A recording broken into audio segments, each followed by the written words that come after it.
So I'm not sure if you guys are aware of a journalist named Max Blumenthal. He's a very good journalist. I hope you guys are aware of him, and if you're not, I hope you guys will go check him out. He's been doing this for very many years. He's been doing this before a lot of people even knew what was going on in Gaza. He's got like a documentary in Gaza from 2014 with Dan Cohen. It's a very good documentary. You should go watch it. He's exposing Israel's war crimes for many years.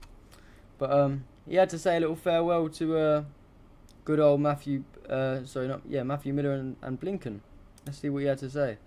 So he was in the he was in there like, what is this, like a conference they do in America? Let me just play you the video. He completely cooks him. 300 reporters. Let me put the subtitles on. Reporters in Gaza were on the receiving end of your bombs. Why did you keep the bombs flowing when we had a deal in May? We all knew we had a deal. Everyone in this room knows we had a deal, Tony, and you kept the bombs flowing. Why did you sacrifice the rules-based order on the mantle of your commitment to Zionism? Why did you allow my friends to be massacred? Why did you allow my friends' homes in Gaza to be destroyed when we had a deal in May?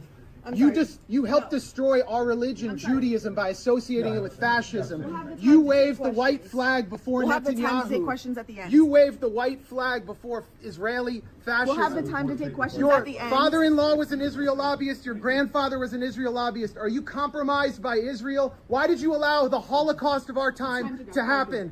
How does it feel to have your legacy be genocide? How does it feel to have your legacy be genocide? You too, Matt. You smirk through the whole thing every day. You smirk through a genocide. Thank you. How based. And you know as well, like he said, Max Blumenthal was actually Jewish. That's a big W. A lot of Jewish people are obviously from Israel, and they agree with the genocide. But it does show you that not all Jewish people are involved in this. There's brilliant journalists, like he's actually a real journalist, someone that goes to Gaza and does very good documentaries, and he genuinely cares about the Palestinians. And he called him straight out and said, look what you're doing, you're making us look all bad. He's making, he probably feels bad as a Jewish person. So huge W to him. There's actually another video as well. I want to show you the other angle, the one that was on live TV, and he actually saw this tweet when I posted it, and he commented on it. I said, more footage of Blinken getting interrupted and absolutely destroyed by Max Blumenthal. And he said, it's been such a long time since MSNBC... This is funny. He said, it's been such a long time since MSNBC had me on. Too bad their ratings are so low these days. Here's the video from the TV perspective when it was live on TV. Well, more than 1 million miles now together. We've done it with a remarkable press corps. People that I've gotten to know as colleagues. If I said friends, that might actually create problems for you. But let me simply say how much I appreciate the partnership, the professionalism, the work that we've done. I have even greater respect, even greater appreciation for you asking the tough questions, for you holding us to account,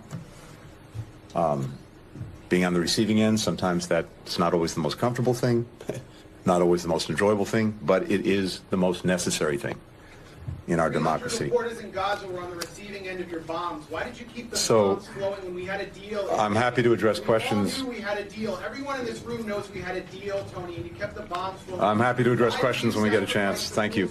Order on the mantle of your commitment to Zionism. Why did you allow my friends to be massacred? Why did you? I'm happy to address your questions when we get to questions. Thank you. Thank you. You helped destroy our religion, Judaism, by associating. Yeah, I have a statement. Yeah, I have a statement to make. Thank you. You waved the white flag before Netanyahu. You waved the white flag before Israeli fascism. I look forward to taking questions when I get a chance to finish my statement. Thank you. Your grandfather was an Israel lobbyist. Are you compromised by Israel? Why did you allow the Holocaust of our time to happen? How does it feel to have your legacy be genocide?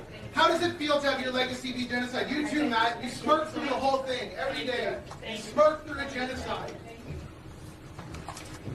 Thank you. And thank you, Matt. Now, I've got a few more things to say, and I'm happy to take any question about anything, as we've done these past 4 years. And indeed, I'll talk a little bit about the developments the last few days as well. But I first really wanted to say thank you to each and every one of you. And also thank you to, well... What an absolute clown as well, like this fucking Blinken, he didn't want to even mention a single word that he said, and he said, the funny thing is, at the beginning, what did he say? What was he saying at the beginning? as colleagues, if I treat you, appreciate respect. Even for you holding us, that's not always the most comfortable thing. For you holding the most necessary thing. You know, always the most comfortable He was thing. just basically saying that, you know, thank you for holding us to account, blah, blah, blah. Someone tries to hold him account. Oh, no, get him out. Get rid of him. What an absolute melt. There was like another video, you know.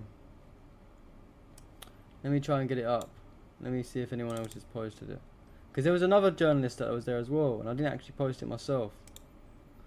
I think... Did Jackson post it? Yeah, here it is. So there's another video. Sam Hussein, another journalist, in the same meeting, and this is what happens as well. His point of view, look. Is the enlargement of those Abraham Accords. And we have, I think, video of another angle of what happened there in the press room at the State Department. Let's watch. You know about Israel's nuclear weapons, everybody from the ICJ. I was sitting here quietly, and now I'm being manhandled by 2 or 3 people. You pontificate about a free press. You pontificate about a free press. You are hurting me. You are hurting me. You are hurting me. I am asking questions after being told by Matt Miller that he will not answer my questions until I'm asking questions. Wasn't the point of the May 31st statement to block the ICJ orders? You blocked the ICJ orders. We still respect the process. Oh, respect the process. Respect the process. Well, everybody from Amnesty International. From Amnesty International to the ICJ saying that Israel's doing genocide and extermination, and you're telling me to respect the process. Criminal! Why aren't you in The Hague? Why aren't you in The Hague? Why aren't you about Israel? Wow. So I can't speak to who that was. What I will say is that, you know, over the past few years. So yeah, he's clearly like, how old is that Sam Hussein? He's like an old man, you know. And they're just dragging him out. And he said, let's move on to the questions. He asked a question. Oh, no, you have a question that we don't want to hear, and you're getting kicked straight out. That's the way that the US works, you know. So much for free speech.